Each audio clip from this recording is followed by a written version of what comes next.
No tools bought from a store. No help. No shortcuts. Just me, this axe, and whatever the forest is willing to give me. Today, I'm going to take nothing but raw wood, raw earth, and raw time, and turn it into a shelter I can actually sleep in tonight. If it rains before I'm done, I'm sleeping in the rain. Let's get to work. There's something people forget, living the way most of us live now. We forget that shelter isn't something you buy, it's something you build. For thousands of years, before insulation, before nails, before glass windows, people looked at a patch of forest exactly like this one, and they saw a home in it. Not lumber, not hardware, just potential. That's what I'm chasing out here. Not comfort for comfort's sake, but the kind of peace that only shows up when you've earned your own shelter with your own two hands. So today, we start from nothing. Before I cut a single branch, I need to choose my ground, and this decision matters more than people think. I'm looking for three things. High ground, so when the rain comes, and it will come, the water runs away from me, not through me. Cover, a natural windbreak, something already fighting the weather for me before I even lift the axe. And close, but not too close, to water. Close enough that I'm not hauling it for miles, far enough that I'm not sharing my doorstep with everything else that needs to drink. This spot, right here, it's telling me yes. The ground is firm under my boot. The trees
The trees are thick enough to cut the wind, but spread out enough to let the fire breathe.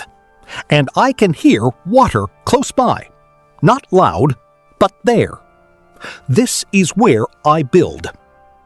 Now the real work starts, and I want to be honest with you. This part isn't glamorous. This is the part nobody claps for. But it's the part that decides whether I survive the night, or spend it soaked and freezing, wondering where it all went wrong. I need 3 kinds of wood. Thick, strong pieces for the frame, the bones of this shelter. These have to hold weight. They have to hold me. Long, flexible pieces for the ribs, the in-between wood that gives the structure its shape. And finally, whatever the forest gives me for covering. Leaves, bark, anything broad enough, thick enough to turn rain into something that slides off instead of soaking through. Every trip back to this site, my arms get heavier. My hands are already telling me tomorrow's story. But watch the pile grow. That's not just wood. That's a roof. That's walls. That's a door I haven't built yet, and a bed I haven't earned yet. I'm not rushing this. Rushing the gathering means rebuilding later, and out here, later might be raining.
This is where it stops being a pile of wood and starts being something.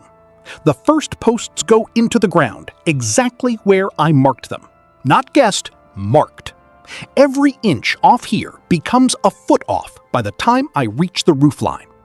I want this anchored, not just resting on the dirt, but into it, because the wind doesn't care how tired my arms are.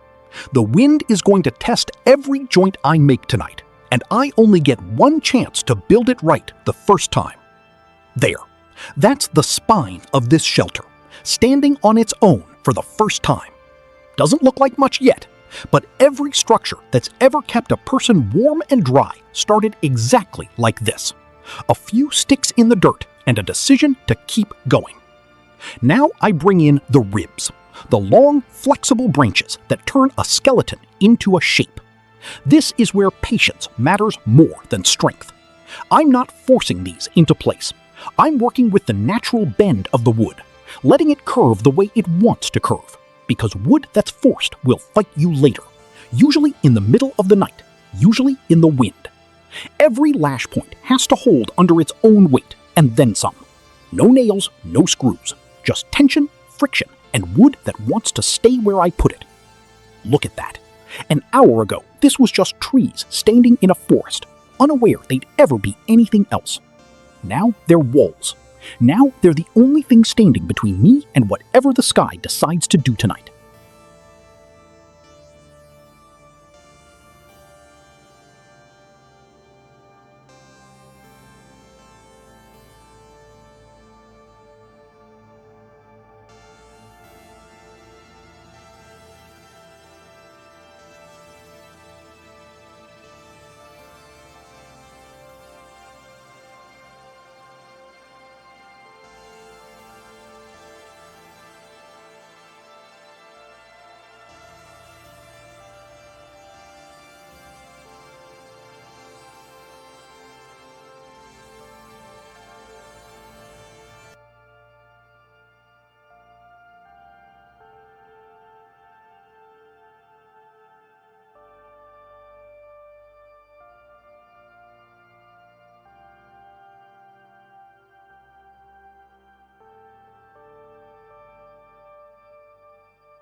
Everything I've built up to this point means nothing if the roof fails. This is the part that actually keeps me dry. This is the part that turns shelter from an idea into a fact. I start from the bottom and work up, every layer overlapping the one before it, the same way nature already does it. Shingles didn't come from a factory originally. They came from watching leaves shed water, one edge sliding into the next. I'm just copying what the forest already figured out a long time before I got here. Thicker, heavier, tighter. If there's a gap up there, the rain will find it. Rain always finds it. So I go back, I check again. I add another layer where the light comes through. Because tonight, this roof is the difference between rest and misery. A shelter keeps the sky off my back. Fire is what actually keeps me alive. I clear the ground first. Dry leaves and dead grass are an invitation for this fire to become something I can't control. And out here, that's not a risk worth taking. Small first, just a whisper of flame. cupped in my hands like something fragile. Because right now, it is. Feed it slow. Feed it patient.